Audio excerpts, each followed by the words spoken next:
If you didn't paraphrase, then my bio would have made more sense, but...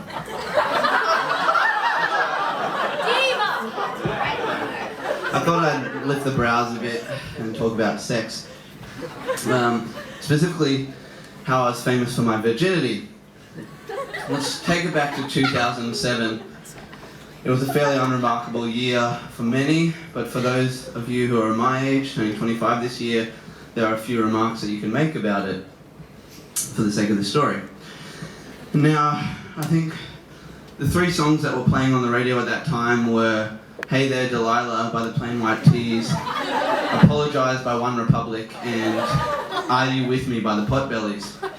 I know this because I listened to a lot of radio in my 94 XL that I had on my red Ps. Now I drive to and from school, to work, to the shops, and that's about it. But there was a show I really liked listening to, and that was the Nova 19s with Smallsy and Kate. Now, the Nova 19s was a show where they would count down the top 19 songs of the day. For some reason, 20 was an uncool number, so they went for 19. I had flirted with fame a little bit. You might remember me from my 1-minute spot on Channel V when I talked to Yumi Steins about how good My Chemical Romance were, and then requested their newest single. And so when I heard that Nova was having a competition of sorts, I thought, you know what, this is me all over. What was the competition, I hear you ask, all of you? The competition, not really much of a competition, but what they were doing was, it was the one time they thought it would be a good idea to find a virgin who was going to schoolies, give them a shitload of condoms, and track their progress live on air throughout schoolies. So yes, you might remember me as the Nova Schoolies 2007 Virgin. Some of you might ask, how the hell did you get involved in that? Well, quite simply, I emailed them. At first I thought, how am I going to describe this? And then I realized I've had the same email account since I was 10 years old. danetiel@hotmail.com. I had to get in early. So I looked back 2 days ago and I found it, so I thought I'd read it out to you to give you a bit of context. And before I give you context, I'm going to give you some more context. I was not the svelte bad boy you see before you. In 2007, I was small, my blazer hung even, about 10 centimeters over my hand. I was pretty much a McLovin of my current self. I'll try and adjust this and read out this email to you, which I smartly moved over here. I know you're not supposed to have props, but in this case, I'll make an exception.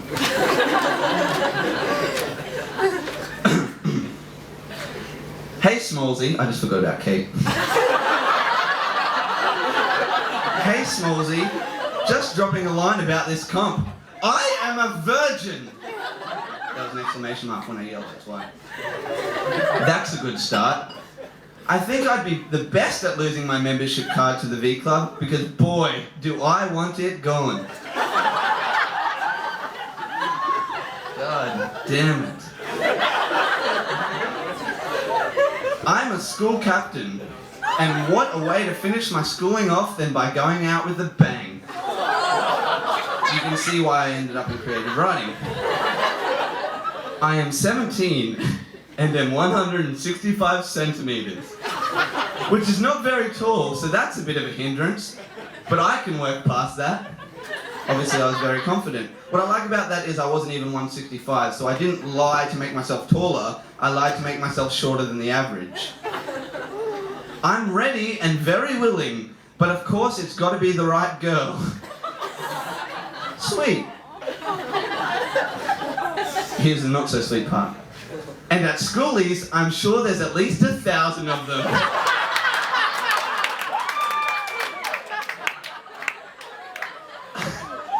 I'm an ultra-jovial, outgoing person. Ultra-jovial, which is what jovial means. It means ultra-happy. And I am ready to party hard at schoolies.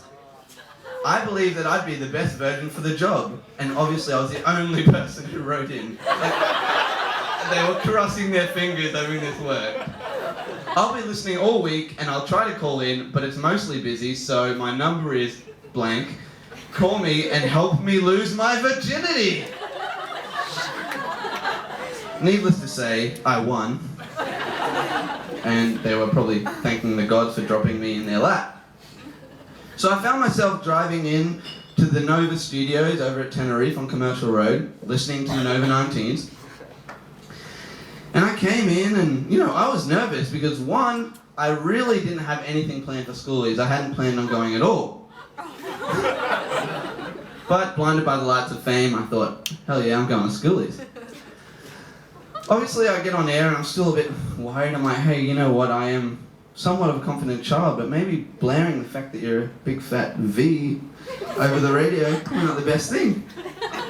But obviously, all that dissipated as soon as they handed me the latest Sneaky Sound System single. And I went, fuck yeah, I'll do whatever. And so, live on air, clearly, they knew that there was an uproar and that this was a fucking horrible idea. So Smallsy says to me live on air, damn, a lot of people have written in and said that we're exploiting you. We're not exploiting you, are we? And like anyone who's live on air and being exploited. No, I want to do this. My balls undrop at that one. No, I want to do this. It's cool. I'm ready to bang. And so, with that, they gave me a fair few condoms. Like, I would have had to be drowning to have used them all. Like, it was a ludicrous amount. Like, I didn't know much about sex besides sex ed, where I'd won a lot of treats for getting all the anatomy parts right. Needless to say, though, I left that studio feeling fan-fucking-tastic. Because I was the Nova Schoolies virgin. I was famous. With a bit of luck, I found myself a way to stay with some friends at Schoolies. We had this lovely place outside of the main area. We were staying at Burley Waters in this lovely mansion. And I think the people that rented it out thought that there were only girls staying there and that they weren't for Schoolies. But in fact, there was a whole bunch of girls there, but they obviously invited guys as well. I tagged along and I thought I'd get a head start. I went down on the Saturday and I thought by Monday when they call in and check in how I'm doing, I can report about 100 different names. But unfortunately, that first weekend was more of a blur of drinking Smirnoff Ices and black cherry and guava vodka cruises. That's also the weekend I found out that I can't drink vodka without throwing up. And a lot of you might be thinking I was rich at the time, but this is my feel old moment, but you used to be able to get those for about the case of a beer. And so it was a blur of just getting drunk and going down to the beach that smelled like, BO. Obviously there was thousands of horny young men who decided that Lynx was probably the best thing to cover up their BO. And so that's what the beach smelled like. And as I found out, going up to random girls, even drunk girls, and saying, hey, I'm a virgin, would you like to fuck me? Doesn't quite work. Believe me, I've tried. And so when they called me up on Monday, I had to report in that no, I hadn't in fact had sex. And they were understanding. They were quite nice to me on radio. And I was like, yeah, well, people are just having fun at the moment. It's not like they're all banging straight away. I was young, dumb, and full of naivete. And so the next few days went by. I have to say, by Tuesday I was broke because I didn't realise, despite the fact that cruises are cheap, I didn't realise how much money I would be spending on alcohol. I was quite poor at this time. But what I realised, because I needed to stay sated with food, was that cheeseburgers were only $2. That was another sign of the times. And pickles were a free additive. So you could add as many pickles as you wanted to a $2 cheeseburger, and it would still be $2. So here I am trying to get laid, but still eating a heck load of $2 cheeseburgers stuffed like that big with pickles. Lucky for me, I saved money. Unlucky for any of the girls I tried to mac on. And so I got to Wednesday, and needless to say, I'm still a virgin. And I felt bad, because, I was the Nova Schoolies virgin. I was, the hopes of a nation were riding on my shoulders. The Nova Nation, as it came to be known. And so when I called in, and they said, oh, it still hasn't happened, I'm like, no, but I think there's a good chance, put in some leads, got some inquiries, Still on the groundwork. Yeah, I'm sure that girl I saw last night, I'll see you again. And so, needless to say, they were like, okay, that's fine, go ahead. And so, I left them at Wednesday, and I had one more night to go. And my chance finally came. I decided I won't eat any pickled cheeseburgers, I'll have gum, I'll wear my really cool fluoro shirt, because that was cool at the time. Well, I thought it was, it definitely wasn't, ever. And my chance came, and I'd just like to say I got very hot and heavy with a girl down on the beach. We were smooching. We were doing a bit of smooching. Had I had any experience with a girl more than logging into MSN and saying, hey, what's going on, and then saying NMU, I probably would have realised that she was trying to hint that maybe we should stop the smooching from the beach and, go back to hers. When I finally realised that, though, I realised I also need to go to the bathroom. And like any fairy tale, when I said, you'll be right here when I get back, right? She wasn't there when I got back. So, needless to say, again, I was left high and dry. Well, I had a raging erection, but...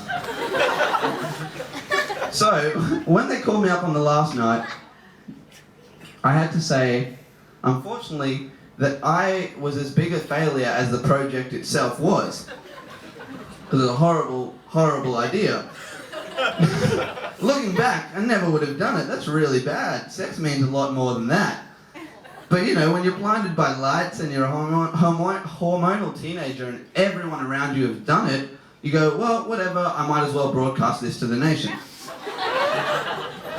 Now, originally that was all to the story, but I also did a bit more digging, and I found something from a little later down the track, about a year later.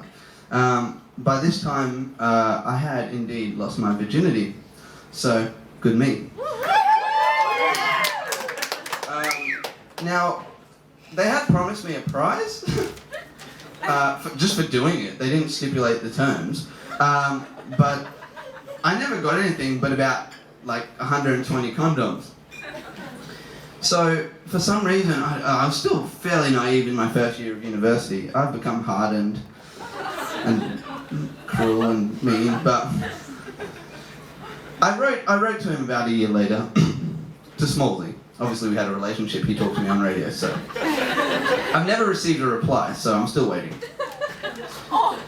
Hey Smallsy, how is everything? Is the show still going well?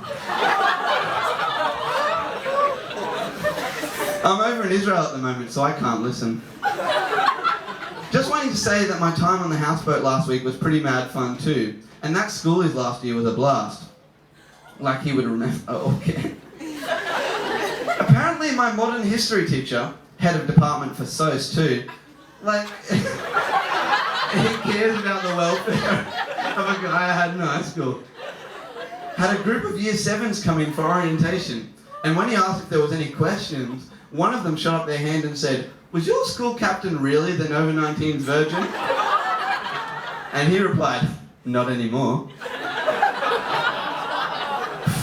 And he thought that it would be bad publicity. Now people will flock to the school. Anyways, peace out, Dan. P.S. Do I still get anything for being the Nova Virgin? And the clear answer to that is, no, Dan, you do not get anything for being the Nova Virgin. Just a reason to get up on stage and remind people how you publicly broadcast your virginity. Thank you.